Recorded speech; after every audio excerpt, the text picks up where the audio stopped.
할렐루야. 오늘 저는 주님이 가르쳐 주신 기도라는 제목으로 은혜의 말씀을 나누겠습니다. 기도는 우리 신앙생활, 영적 생활이 아주 중요한 것입니다. 왜 이렇게 기도가 중요한가? 기도는 마치 우리 영적 호흡과 같아요. 숨을 안 쉬면 죽어버리는 것처럼 우리가 기도로서 호흡을 하는 것과 마찬가지입니다. 그런데 뿐만 아니라 우리는 기도로서 우리 사랑하는 하나님과 교제를 하고 교통을 합니다. 오늘 본문 말씀은 마태복음이지만 누가복음에 보면은 주님께서 한 곳에 가셔서 이제 기도를 하셨습니다. 기도를 다 끝나고 나오니까 제자가 그 모습을 보더니 주님, 요한은 자기 제자들에게 기도를 가르쳐 주었는데 주님도 우리에게 기도를 가르쳐 주세요. 이렇게 부탁을 합니다. 그때 주님께서 너희는 이렇게 기도하라. 이래서 오늘 주님이 가르쳐 준 기도를 우리에게 허락하십니다. 마태복음에 와서 오늘 본문으로 볼 것 같으면 이게 산상수훈 안에 들어있는 내용입니다. 주님께서 너희는 이렇게 기도하라 하기 전에 이미 기도에 대해서 주님이 말씀을 하신 것을 또 더 이 마태복음을 자세하게 설명을 하고 있습니다.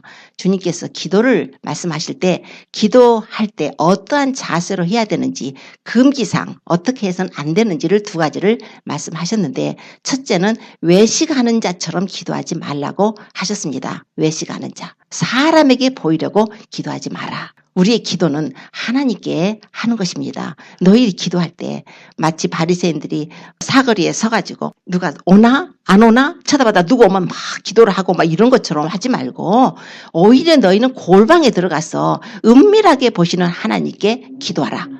기도는 하나님과의 비밀 대화를 하는 것입니다. 그래서 기도는 골방에 들어가서 한다는 것은 우리가 골방에 들어가는 거 있지만 마음의 골방 또한 이 표현을 합니다. 우리가 기도를 할 때 딱 눈 감으면 내 골방으로 들어가는 거예요. 지성소로 들어가는 거예요. 하나님을 만날 수 있는 곳은 지성소지 않습니까? 그 지성소로 샥 빨려 들어가듯이 우리가 마음을 온통 하나님 안에서 이렇게 교제를 하라. 이렇게 말씀을 또한 합니다. 뿐만 아니라 기도할 때 중언부언하지 말 것. 말을 많이 하나님이 들으실 거를 생각하고 중언부언하고 어떻게든지 시간을 많이 끌어가지고 기도 시간 늘리려고 하는 그런 것은 참된 것이 아닙니다. 기도라는 것은 주님께서 우리가 뭐가 필요한지 이미 아시기 때문에 중언부언하듯이 그렇게 할 것이 아니라 진실한 마음으로 간곡한 마음으로 주님 앞에 나서 간구하고 그분하고 교제를 하라 이렇게 말씀을 하셨습니다. 그리고 이제 오늘 지금 본문 말씀 주님이 가르쳐준 기도 우리가 항상 예배 때마다 이제 주님의 가르치신 주기도문 하지 않습니까? 이 기도를 너희는 이렇게 기도하라 하고 이제 기도를 가르쳐 주셨습니다. 하늘에 계신 우리 아버지요. 이렇게 기도를 하는 것을 가르쳐 주셨는데 이 기도가 이렇게 짧지 않습니까? 몇 구절 안 되죠. 짧아요. 그래서 우리가 이 기도를 드리는데 이 기도는 이 자체만으로도 기도를 드릴 수가 있습니다. 그런데 이제 그보다 이 기도를 주님께서 너희는 이렇게 기도하라 하는 것은 마치 기도의 골격과 같아요. 뼈대예요. 그러니까 하나의 기도의 원칙이며 기도의 지침서입니다. 그래서 첫째 보면은 하늘에 계신 우리 아버지여라고 기도를 하라고 그러셨습니다. 기도의 대상은 하늘에 계신 우리 아버지십니다. 기도의 대상이 분명해야 되죠. 그분은 하늘에 계신 하나님이십니다. 우리는 하나님께 기도합니다. 다른 어떤 우상에게 기도하는 것이 아니라 우리의 기도의 대상은 오직 하나님. 그런데 그분은 하늘에 계십니다. 그래서 이 하늘을 좁은 의미로 볼 것 같으면 우리 바울 사도가 그랬죠. 자기가 셋째 하늘에 갔다 왔다 그랬죠. 이 셋째 하늘에 하나님의 보좌가 계신 곳, 그 셋째 하늘에 계신 하늘을 뜻할 수도 있고 또 넓은 의미로 보면은 이 우주 만물을 지으신 우주 안에도 계시지만 우주 밖에도 계신 모든 곳에 계시는 우리 하나님을 의미하고 있습니다.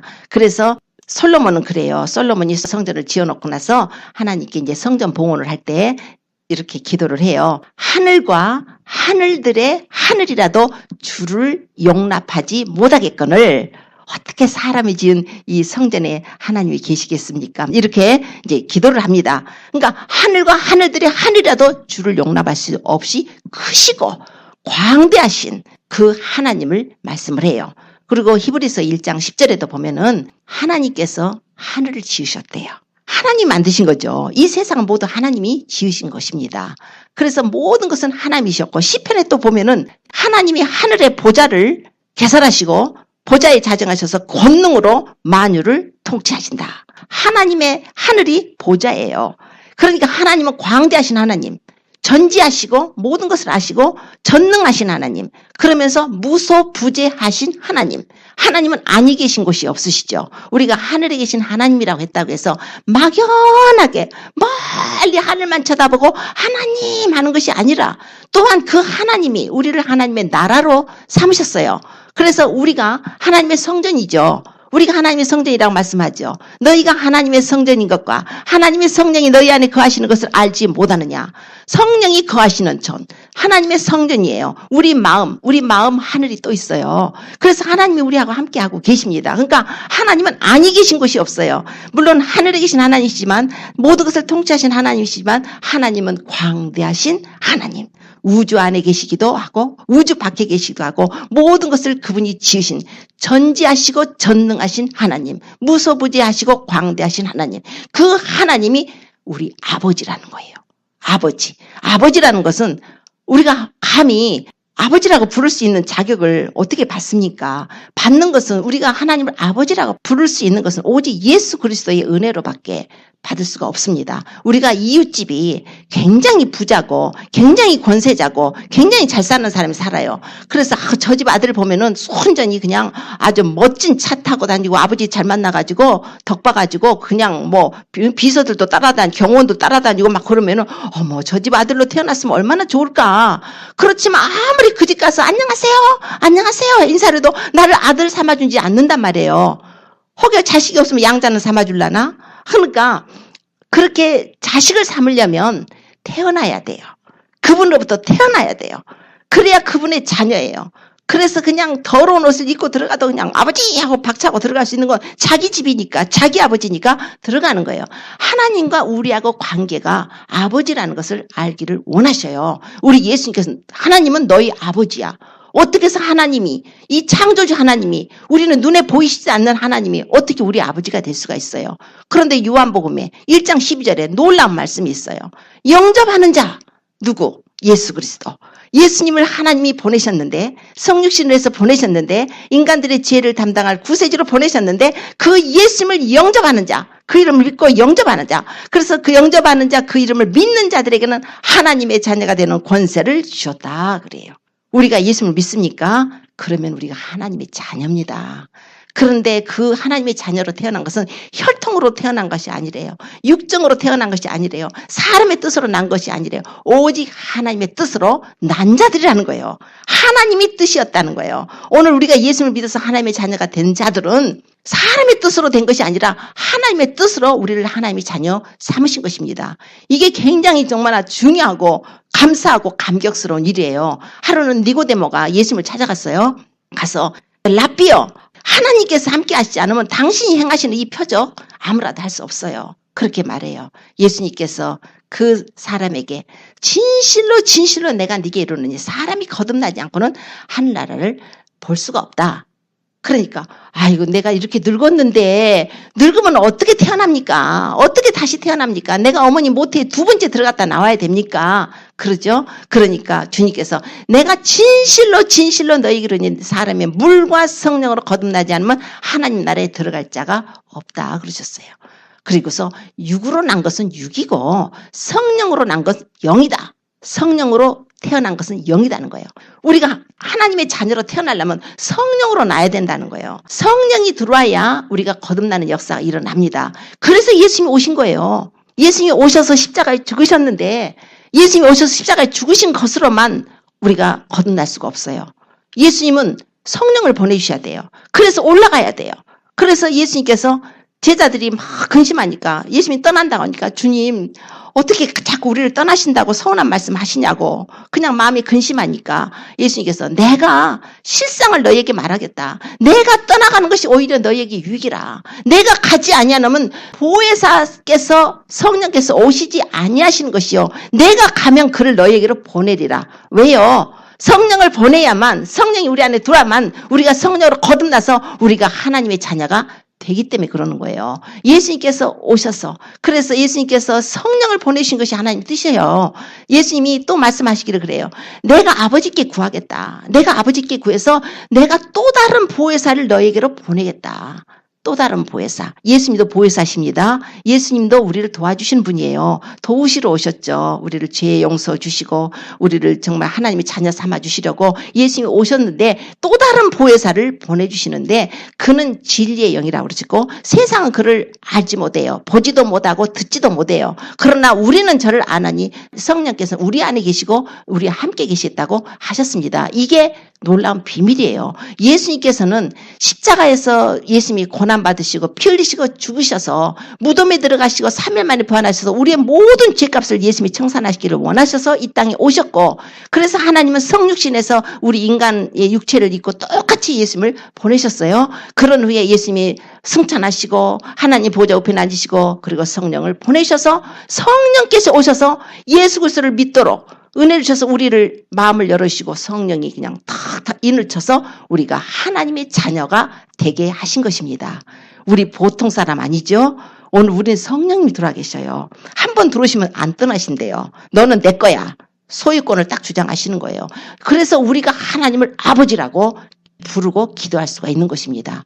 그냥 앉아서 하나님의 아버지도 아닌 사람이 하나님 아버지 그럼 그건 말이 안 되죠. 분명히 예수님께 나와서 죄사함을 얻고 회개하고 예수님을 믿고 구주로 영접하고 나의 라이프를 나의 삶을 예수님께로 드리는 것이에요. 예수님을 믿는다는 것은 머리로 지식으로 내가 그분이 그랬다는 것을 아는 사실을 아는 것이 믿는 것이 아니라 내가 예수님을 믿는다는 것은 이제 나는 예수님 위해 살리라 예수님 위해 죽으리라 할 수 있는 그런 믿음까지를 요구하고 계시는 거예요. 예수님이 우리를 구원하신 구세주라는 것은 그 고백이라는 것은 이제 나 옛사람, 죄지어서 하나님 앞에 심판받고 죽을 수밖에 없었던 옛사람을 우리 주님이 그 옛사람, 옛사람 다 죄를 맡아가지고 십자가에 고난받고 죽으셔서 우리 죄를 사하시고 용서하시고 우리 이제 새롭게 예수님 안에서 새롭게 거듭 태어나서 하나님의 자녀가 되게 하신 것입니다. 그래서 하늘에 계신 우리 아버지요.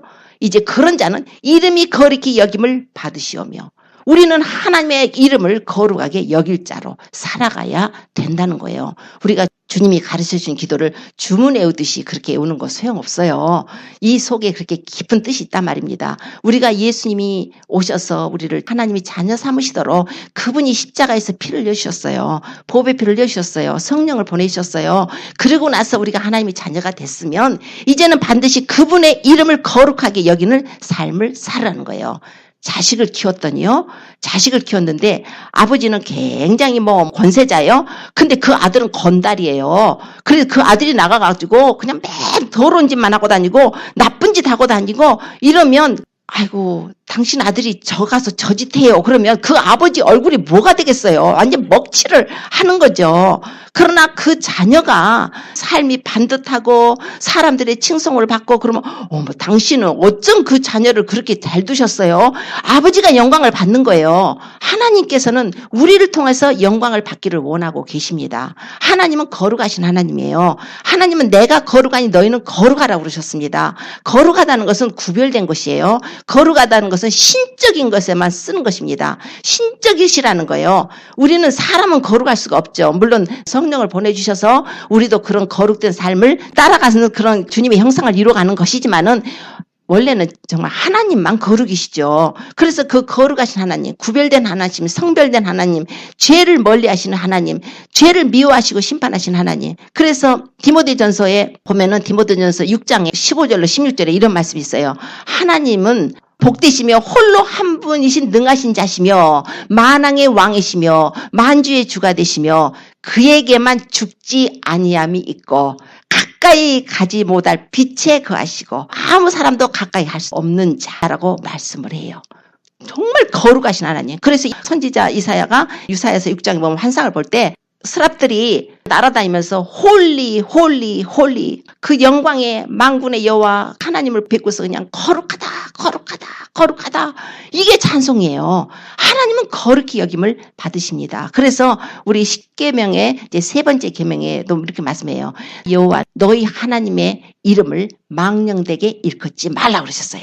너희 하나님의 이름을 망령되게 일컫는 자는 죄 없다 아니하리라. 죄가 있다는 거예요. 하나님의 이름을 우리는 그분의 이름을 존중해야 됩니다. 그분의 이름을 높여드려야 합니다. 어떻게 해요?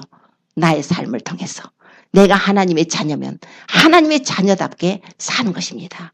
예수님을 믿는 사람들은 하나님의 영광을 위해 사는 거예요. 그래서 이사야서에 보면은 이 백성은 내가 나를 위하여 지었나니 나의 찬송을 부르게 하리 함이라. 43장 21절에 43장 7절은 내 영광을 위하여 창조한 자를 오게 하라. 우리는 하나님의 영광을 위해서 지음을 받았습니다. 내가 나를 위해 살고 있습니까? 나의 영광을 위해서요? 나의 어떤 기쁨, 나의 즐거움, 나의 행복을 위해서 살고 있습니까? 그거는 내가 크리스찬이 아닐 때 그렇게 살지만 우리가 예수님을 믿고 그분이 나 같은 죄인을 구원하시려고 그분이 십자가에서 보배 필려서 그 고난을 받으시고 그분이 죽으시고 그 고통을 겪은 걸 생각하고 우리가 믿는다면은 이제 그때부터는 도저히 죄송해서 나의 행복, 나의 유익, 나의 즐거움, 나의 쾌락을 위해서 살 수가 없는 거예요. 이 세상 행복, 이 세상 부귀, 이 세상 명예, 그 어떤 것보다도 주 예수보다 귀한 것은 없다고 찬송가도 있잖아요. 우리는 하나님의 영광을 위해서 살 자들입니다. 그런데 이스라엘 백성들이 그랬죠. 이스라엘 백성들이 하나님의 선민이죠. 하나님이 홍해를 가르셨어요. 10가지 재앙을 애굽에다 내리셨어요. 하나님이 바로를 그냥 막 심판하시고 그 백성들을 이끌고 나오셨죠. 그래가지고 그냥 낮에는 구름기둥, 밤에는 불기둥, 40년 동안 만나를 먹이시고 그 반석에서 물을 내시고 메추라기 그냥 입에서 질리도록 먹이고 그냥 주님이 하셨어요. 그러나 그들이 가나안을 들어갔을 때, 가나안 들어가기 전에도 그렇죠. 40년 동안을 여전 불평하는 거예요. 하나님 원망하는 거예요. 시험하는 거예요. 얼마나 고통스러우셨으면 주님이 한 번은 불뱀을 보내서 사람들이 죽었다는 거예요. 이런 일 있었잖아요. 그러고 나서 가나안에 들어가서 하나님의 그 백성답게 그렇게 하나님을 영광을 위해서 살아야 할 백성들이 여전 우상 숭배, 여전 음행, 더러운 죄악, 나중에는 심지어는 제사장들까지요. 구약의 말라기서 보면은 하나님 제사를 멸시했대요. 하나님 제사를 멸시해가지고 아우 귀찮아. 하나님 앞에 제사 드리는 건 너무 범패스러워. 아 이게 뭐야. 눈먼 거, 병든 거, 저는 거 이런 짐승 갖다가 하나님 앞에 드리는 거예요. 하나님께서 얼마나 가슴이 아프셨던지. 야 여호와의 제사를 멸시하는 너 제사장들아. 아들은 아버지를, 종은 주인을 공경하는데 내가 너희 아버지인데 내가 너희 주인인데 너희가 나를 공경함이 어딨고 너희가 나를 두려워함이 어딨냐고.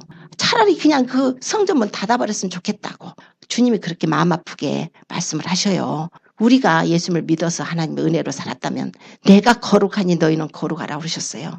지금 현실도 똑같이 이루어지고 있습니다. 하나님의 자녀면 하나님의 자녀답게 우리가 고고하게 살아야 돼요. 하나님의 이름을 망령되길 그러면 안 됩니다. 하나님을 믿는다고 하는 자들이 가서 다른 종교하고 통합을 해가지고 서로 물 따라가면서 네 하나님, 네가 믿는 종교, 네가 믿는 신, 우리 하나님도 똑같아. 우리 예수님이 너희들 믿는 어떤 그런 자들하고 그들 중에 하나에 불과해. 이렇게 하나님의 이름을 더럽히고 망령되게 얘기하겠어요? 죄 없다? 아니하리라고 그랬어요. 우리는 정신을 똑바로 차려야 됩니다. 절대 우상 숭배하면 안 돼요. 우리가 섬길 자는 오직 하나님이셔요. 우리 예수님이에요. 우리 성령님이에요. 우리 하나님은 우리를 구하시려고 당신의 아들을 희생제물로 내어주셨습니다. 이 세상에 어떤 종교가 자기 자신을 정말 삼위일체 하나님이신 이이신 성자께서 그렇게 육신을 입고 오셔서 우리 인간들의 죄를 대신 담당할 수가 있어요. 그렇게 하는 종교가 없죠. 오직 하나님만이 그렇게 우리를 위해서 은혜를 베푸셨기 때문에 우리는 마땅히 그분의 이름을 거룩하게 하는 삶을 살아야 됩니다. 나가서 예수 믿는 자가 왜 저래? 아이고 저렇다면 나는 저런 교회 안 갈 거야. 요즘 크리스찬들이 하도 잘못 살아가지고 정말 현실 그렇지 않습니까? 너무 부끄러워요. 그렇게 하면 안 돼요. 우리는 거룩하신 하나님의 자녀입니다. 우리를 보고 정말 저 하나님을 높일 수 있도록 세상 사람들이 높일 수 있도록 다니엘의 하나님, 사드락과 메삭, 아벳느고의 하나님, 저 하나님을 경배하라고 이방인들까지도 그렇게 할 수 있도록 우리가 그렇게 하나님 이름을 경배하고 우리가 존경하고 사랑하고 우리가 살아야 되는 것입니다. 하늘에 계신 우리 아버지요 이름이 거룩히 여김을 받으시오며 그것이 바로 그 뜻이죠. 이제 나라에 임하옵시며 하나님의 나라가 임하기를 기도하라고 그러셨어요. 하나님의 나라. 우리는 하나님의 나라에 살고 싶죠. 하나님의 나라는 죽음도 없어요. 죄도 없어요. 죽음도 없고 죄도 없고 애통하는 것도 없고 슬픈 것도 없고 이별도 없어요. 그 나쁜 것은 하나도 없어요. 거기 가면 그렇게 사랑, 희락, 화평, 그냥 즐거움, 생명, 그 아름다움, 거룩함. 계시록에 가서 그 끝에 새하늘과 새 땅 그 부분 보세요. 야, 그런 데 가서 그냥 보석, 황금 길을 걸으면서 생명수 그 강물을 마시면서 생명나무 과일 12달마다 새 과일, 달마다 다른 과일, 아름다운 그 과일을 먹고 영원히 그분과 함께 사는 거 얼마나 감사하고 기쁜 일이에요. 우리는 하나님의 나라가 임하기를 주님께 기도하러 가셨습니다. 한 번은 예수님께서 귀신 들려서 눈물고 벙어리 된 자를 고치셨죠. 그래서 사람들이 저 사람 다윗의 자손이 아니냐. 다윗의 자손은 메시아를 말합니다. 저분 메시아 아니야? 이렇게 어떤 한쪽 부류의 사람들은 그렇게 말을 했어요. 그런데 한쪽에서는 바리새인들, 종교인들이 참 문제가 많아요. 종교 지도자들, 특히 그냥 머리가 굳어버리고 목이 딱 굳은 지도자들이 이렇게 문제가 많습니다. 그래서 낮춰야 돼요. 지도자들도 옛날 초대교회 때 나는 너의 브라더다. 이 자세를 가져야 돼요. 권위주의 깨버려야 됩니다. 권위주의 가지면 안 돼요. 영적인 권위가 있는 것은 물론 있어야겠지만 이렇게 사람들 앞에 그냥 욱박하고 권위주의로 나가는 건 아니에요. 자, 그런데 그 바리새인들이 하는 말이 귀신의 왕 바알세불을 힘입지 않고는 저 사람이 귀신 쫓아내지 못한다 했을 때 주님께서 사단이 사단끼리 분쟁하면 그의 나라가 어떻게 쓰겠느냐. 그러나 내가 하나님의 성령을 힘입어서 귀신을 쫓아내는 것이면 하나님의 나라가 이미 너희에게 임하였느니라 그래요. 하나님의 나라는 더 강하신 나라잖아요. 이 세상 나라도 강합니다. 분명히 그랬어요. 주님이 그 말씀하신 후에 강한 자가 있는데 강한 자가 무장을 하고 자기 소유를 지키는데 더 강한 자가 와가지고 그 무장한 자의 무장을 뺏어버리고 결박해버리고 그 소유를 뺏는다는 거예요. 그러니까 마귀가 강한 자로 보이는데 강하니까 세상 임금이 되어가지고 사람들을 미혹시키고 타락시켜서 자기를 종삼아가지고 우리의 영과 혼과 육을 도적질하고 죽이고 멸망시키는 게 마귀인데 우리 하나님의 아들이 오셔서 이 마귀의 일을 멸해버리고 더 강하신 분이 오셔서 그 무장을 뺏어버리고 그 하나님의 나라가 임했기 때문에 이제 귀신 들려가지고 고통받는 그 사람이 귀신이 떠나가고 치료를 받은 거예요. 지금 성령님이 오셨다는 거예요. 그러니까 하나님의 나라가 임하려면은 반드시 성령님이 오셔야 돼요. 예수님께서 그러셨어요. 누가복음 4장 18절에 주의 성령이 내게 임하셨으니 이는 가난한 자에게 복음을 전하게 하시려고 나에게 기름을 부으시고 포로된 자에게 자유를, 눈먼 자에게 다시 보게 함을 전파하며 눌린 자를 자유케 하고 주의 은혜의 해를 전파하게 하려 함이라. 하나님이 예수님을 보내셨을 때 성령님이 비둘기 형체로 임하셨다고 예수님 세례받을 때 그 모습을 보이시죠. 우리 예수님이 오셔서 혼자 사역하신 게 아니에요. 아버지가 나와 함께 하신다고 하나님이 함께 계셨고 성령님이 오셨어요. 성령님 삼위일체가 역사를 하고 계시는 거예요. 하나님의 나라가 임해버린 거예요. 가는 곳곳마다 죽은 자가 살아나는 역사가 일어나요. 병든 자가 고침을 받아요. 귀신들이 떠나나가요. 아주 바람과 파도를 잔잔해요. 바다를 무리를 걸어 올라오셔요. 그건 하나님의 역사만 하실 수가 있는 것입니다. 그런데 그런 일이 일어났다는 것은 하나님의 나라가 임했다는 거예요. 하나님의 나라가 없는 사람들은 이 세상에서도 하나님의 나라를 모르는 사람들은 병이 들었어도 여전히 의사가 고쳐줄 줄 알아요. 의사 자기 병 들어도 자기 병도 못 고쳐요. 아무리 의학이 발달해도 지금 못 고치는 병 부지기수예요. 당뇨병도 못 고쳐요. 고혈압도 못 고쳐요. 약 먹고 잠깐 진정해 주는 것밖에 없어요. 인간이 하는 것은 이 세상의 법을 지배를 받고 있는 거예요. 그러나 하나님이 오셔서 성령의 역사심 속에 정말 죽을 병 걸린 사람이 살아나기도 하죠. 여러 가지 귀신들도 떠나가죠. 하나님의 나라가 임하니까 죽은 것이 살아나는 역사가 나는 거예요. 강한 자를 묶어버리고 하나님의 나라가 임했다는 거예요. 이 하나님의 나라가 임하면 가장 먼저 죄에서 포로된 자들이 죄에서 자유함을 얻어요. 죄인들이 죄사함을 얻고 구원을 받아요. 하나님의 뜻은 죄사함을 얻는 거죠. 우리에게 죄사함을 주시는 거죠. 우리를 정말 죄에서 구원시켜서 하나님의 나라가 되게 해서 우리를 구원하시려는 뜻이죠.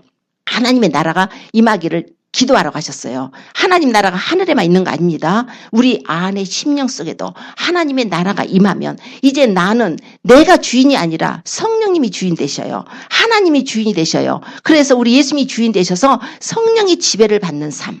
막한 마귀 세상 임금의 지배를 받는 것이 아니라 이제는 하나님의 지배를 받는 삶. 그래서 이 세상에 하나님의 나라가 임해야 이런 더러운 죄악이 물러가요. 하나님의 나라의 지배를 받지 않기 때문에 이 세상이 이렇게 죄로 더럽고 그야말로 노아시대에 하나님이 세상에 죄악이 관영했다고 그랬잖아요. 사람의 마음에서 계획과 생각이 항상 악할 뿐임을 보시고 지금 그래요. 지금 노아시대 같이 우리가 또 그 모습을 보고 삽니다.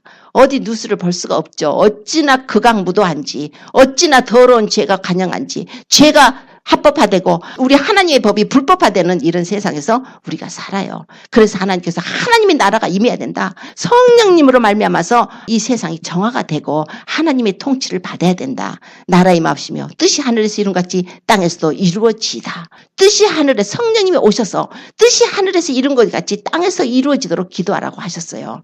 우리는 하나님의 나라가 이 세상에 임해서 하나님의 통치가 임하기를 원해요. 세상 국가들마다 너무나 죄악이 관영하고 더럽고 추악하니까 제발 하나님의 법이 통치가 되게 하소서. 하나님의 공의가 이 세상에 있게 하여 주세요. 하나님이 통치하시는 나라. 그래서 가보면에 정부의 요원들도 정말 높은 사람들도 하나님을 믿는 자들이 그 백악관에도 들어가고 청와대도 들어가고 하나님을 믿는 자들이 들어가서 하나님의 법이 이 세상에 임하기를 기도하라는 거예요. 우리가 그래야 우리가 평안하게 삽니다. 그래서 주님이 또 말씀하시기를 하나님의 뜻이 하늘에서 이룬 같이 땅에서도 이루어지기를 기도하러 오셨어요. 하나님의 뜻은 뭐였냐면 우리 인간들이 죄를 범해서 우리를 구원하셔야 되는데 아무도 이 세상에 구원자가 없으니까 하나님이 손수 오셨어요. 직접 오셨어요. 하나님이 우리를 구원하시려고 성자 예수님을 보내셔서 예수님이 성육신 하셔서 이 세상에 오셔서 죄인들이 그 죄로 인해서 여전히 불의하고 더럽고 죄악 가운데 살다가 다 하나님 앞에 심판받을 때 지옥의 형벌을 받을 수밖에 없었기 때문에 하나님은 우리를 구하시기 위해서 그 아들을 보내신 것이에요. 그래서 하나님의 뜻이셔요. 하나님의 뜻은 우리를 구하시는 것입니다. 무엇로부터? 죄로부터. 뭐로부터? 마귀로부터 구하는 거예요. 그래서 우리를 구해서 그의 나라에 데리고 가시는 것이 하나님의 뜻이셔요. 그래서 예수님이 말씀하시기를 내가 이 세상에 온 것은 내 뜻을 행하려 한 것이 아니라 아버지의 뜻을 행하려 왔다고 그러셨어요. 아버지의 뜻은 내게 주신 자 중에 내가 하나도 잃어버리지 않고 내가 마지막 때에 내가 그를 다시 살리는 것이 아버지의 뜻이다. 아버지의 뜻은 이것이니 아들을 보고 믿는 자마다 영생을 얻게 하려는 것이 아버지의 뜻이랍니다. 그래서 예수님께서 그를 마지막에 살리신다는 거예요. 예수님의 뜻, 아버지의 뜻 하나입니다. 바로 우리 죄인들을 구원하러 오신 것이에요. 하나님의 뜻이 하늘에서 이루어졌어요. 이미 예수님은 2000년 전에 오셔서 우리 죄인들을 위해서 십자가의 고난을 받으셨고 죽으셔서 무덤에 들어가셨다 3일 만에 부활하셨어요. 그리고 우리의 대제사장이 되셔서 하나님 보좌 우편에 앉으셔서 우리를 위해서 중보자가 되셔서 우리를 위해서 기도해 주셔요. 하나님은 한 분이시고 하나님과 사람 사이의 중보자도 한 분이신데 곧 사람이신 그리스도 예수라. 예수님이 우리의 중보자시고 우리의 대제사장이 되어주십니다. 예수님께서 올라가신 후에 성령을 보내주셨죠. 그리고 이제 우리에게 뭐라고 부탁을 하시냐면 하나님의 뜻이 하늘에서 이루어졌으니까 이제 땅에서도 이루어지도록 기도를 하라는 거예요. 우리가 어떻게 기도를 할까요? 우리는 하나님의 뜻이 이루어져야 되는데 하나님의 뜻은 너희는 성령이 임하시면 권능을 받고 예루살렘과 온 유대와 사마리아와 땅 끝까지 이르는 내 증인이 되라 그러셨어요. 증인이 돼서 너는 가서 아버지와 아들과 성령의 이름으로 세례를 주고 모든 족속으로 제자를 삼으라 그러셨어요. 그러니까 우리는 제자 삼는 삶, 그야말로 복음을 전하는 삶. 이제 그 소식을 듣지 못해서 지옥으로 가는 사람이 너무 많으니까 그 소식을 전하는 사명을 우리에게 주셨습니다. 우리는 바로 복음의 제사장들이에요. 베드로전서 2장 9절에는 너희는 택하신 족속의 왕 같은 제사장들이라고 그랬어요. 그의 거룩한 나라고 소유된 백성이라고 말씀하셨어요. 바울 사도도 내가 복음의 제사장이다 그랬어요. 우리도 마찬가지예요. 복음의 제사장. 우리가 제물을 올려드려야 돼요. 제사장들은 하나님께 제사를 올리는데 깨끗한 그릇에다 예물을 담아서 올려드려야 되는데 우리도 올려드릴 것이 있어야 된다는 거예요. 얼마나 올려드릴 거 있으십니까? 우리가 영혼들을 위해서 기도해야 돼요. 전도해야 돼요. 그들을 하나님께 올려드려야 됩니다. 이제 하나님의 뜻이죠. 하나님의 뜻은 마지막 때 우리를 다시 살리시는 것이고 하나님의 뜻은 마지막 때 이 세상을 우리 주님이 접수하실 것입니다. 그래서 계시록 11장 15절에 보면은 예수님이 오셔서 이제 이 세상을 접수하시는 것이 나옵니다. 예수님이 이 땅을 접수하셔야 돼요. 마귀가 지금 지배하고 있죠. 마귀가 지금 이 세상 임금 됐죠. 이 세상 임금을 이제 잡아서 무정행에 던져버리고 심판하시고, 그리고 이 세상을 주님이 접수하셔서 통치하시는 재림까지의 뜻이 그 속에 있습니다. 그 전에 우리 교회들은 그리스도의 신부는 예수님의 피로 산 자들을 그리스도의 신부라고 삼으셨고 피 언약을 맺었기 때문에 주님이 오시면 교회를 데리러 오시는 것입니다. 그래서 우리 주님이 오시는 재림 사건은 먼저 공중에 오셔서 이 세상에 지상 재림하시기 7년 전에 교회를 데리고 가시는 사건, 이제 휴거 사건이라고 그래요. 이 휴거, 그건 교회의 영광입니다. 그리스도께서 오셔서 교회를 데려가시고 이 땅에 7년 동안 하나님이 심판하시고 마귀를 심판하시고 마귀 편에 들었던 사람들이 심판받는 거예요. 그리고 또한 그걸 통해서 이스라엘이 이제 그때야 예수님을 구주로 영접하게 되는 그런 또 은혜의 시간이기도 합니다. 물론 환난은 겪겠지만 그래도 예수님을 알게 되고, 예수님이 이 지상에 오셨을 때는 그들이 예수님을 알아요. 이스라엘 백성들도 알아요. 그래서 그들이 그 찌른바 그를 바라보고 독자를 위해서 애통하듯이 장자를 위해서 통곡하듯이 저분이 바로 우리 그리스도였네, 저분이 우리 하나님인데 우리가 몰랐어, 우리가 그분을 찔렀고 우리가 그분을 상하게 하고 십자가에 죽게 한 이분이 바로 우리 그리스도였어, 애통해하며 그분을 그리스도로 영접을 하게 되는 것입니다. 이게 하나님의 뜻이고 예수님이 오셔서 이 땅에 1000년 동안 통치를 하게 되시는 것입니다. 이게 하나님의 뜻이에요. 뜻이 하늘에서 이룬같이 땅에서도 이루어지다. 이것을 위해서 기도하라고 하셨습니다. 이 기도는 전부 하나님께 올려드리는 기도였죠. 그러나 이제 우리를 위한 기도가 또 있어요. 오늘날 우리에게 일용할 양식을 주옵시고, 이제 우리 필요한 것들을 주님께 구하라는 것입니다. 기도할 때 하나님 앞에 나와서 다짜고짜 하나님이 무슨 빚쟁이 마냥 이거 주세요, 저거 주세요, 저거 주세요 하지 말고 하나님께 먼저 영광을 올리고 그분의 나라와 의를 구하고, 그래서 그분의 뜻에 맞게 기도를 하고, 물론 물에 빠져간 사람이 급할 때는 헬프 해야죠. 거기서 뭐 그냥 거룩하신 하나님 찾고 할 시간은 없어요.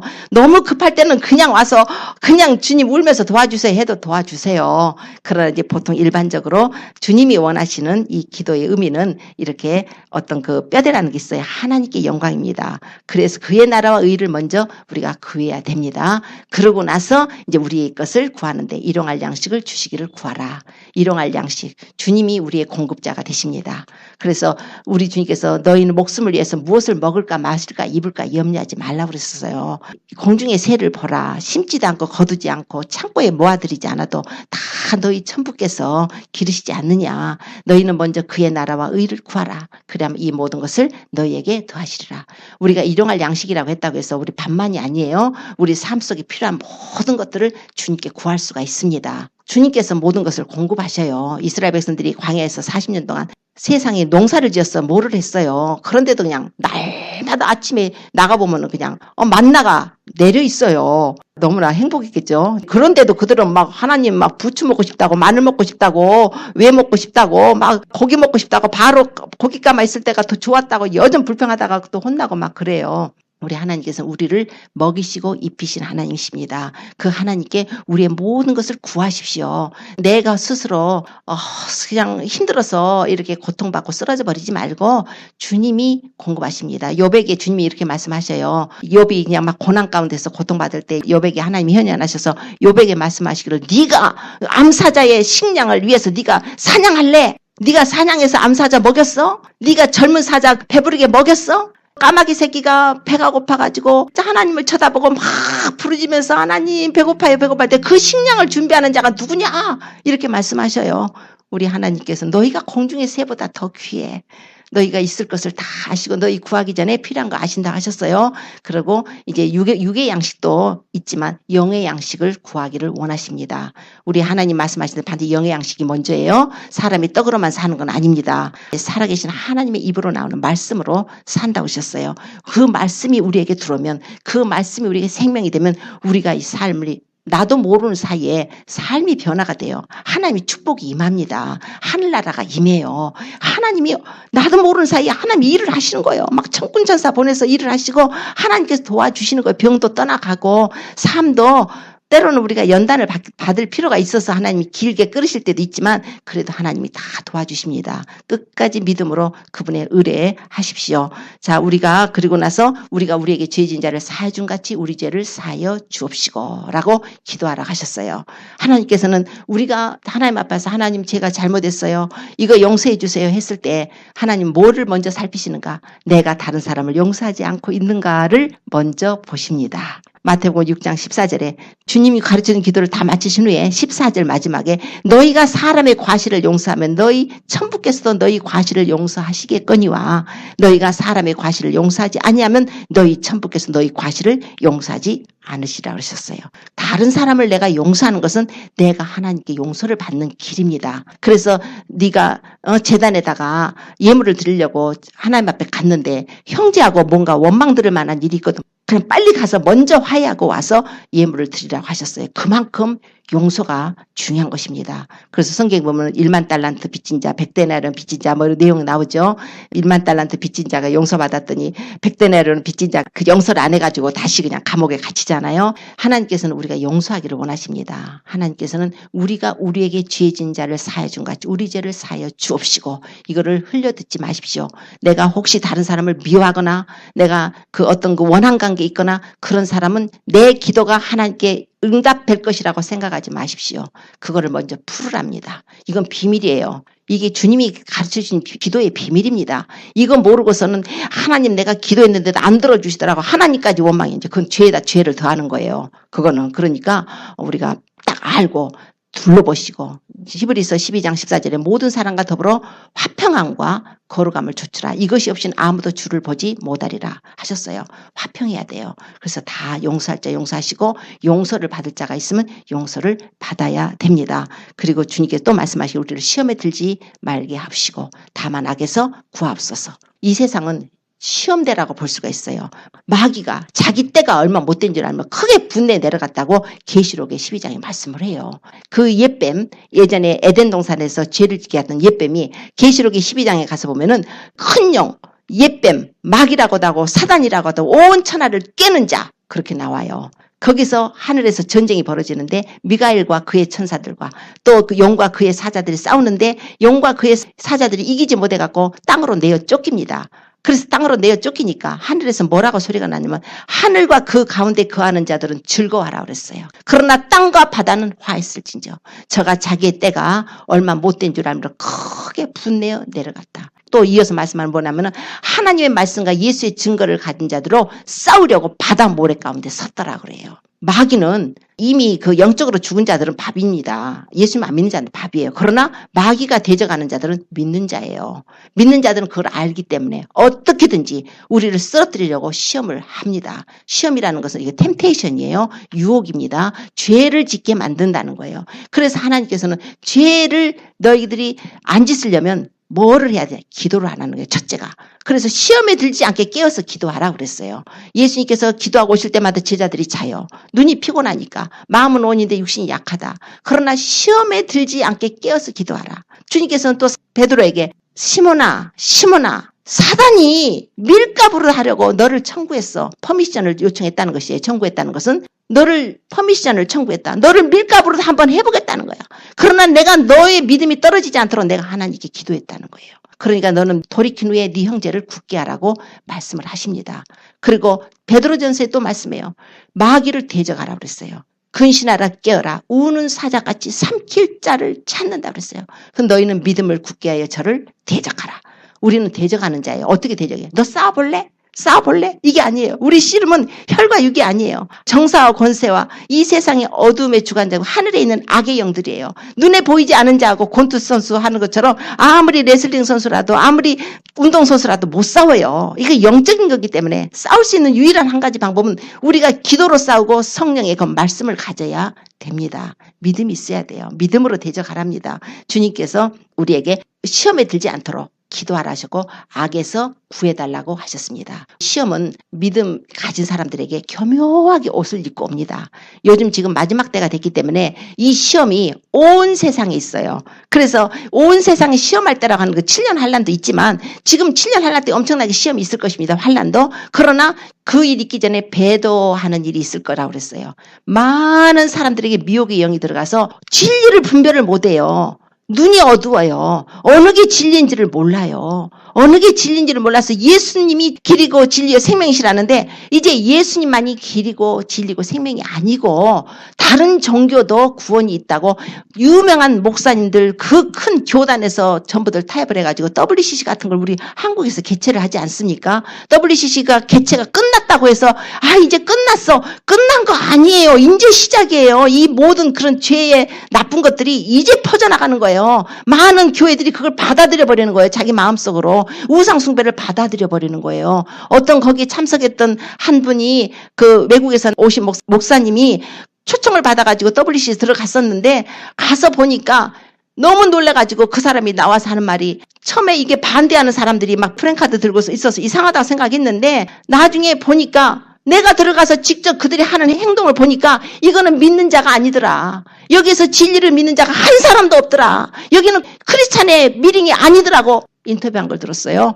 이 정도예요. 그걸 다 감춰놓고 공개를 안 해가지고 우리가 모르지만 이거는 종교다원주의고 종교통합이고 이거는 사단의 모임인 것이에요. 이걸 큰일 난 것입니다. 우리 한국 교회들 기도해야 되고 미국 교회 세계에 있는 우리 크리스찬들은 기도해야 돼요. 우리 마지막 때는 미혹하는 영이 많아서 성도들 모르고 들어가면은 같이 우상숭배에 동조하게 됩니다. 그래서 깨어서 악에서 구해달라고 기도를 해야 돼요. 시험에 들지 않게 기도를 해야 됩니다. 그리고 마지막으로 나라와 권세와 영광이 아버지께 영원히 있다고 하셨어요.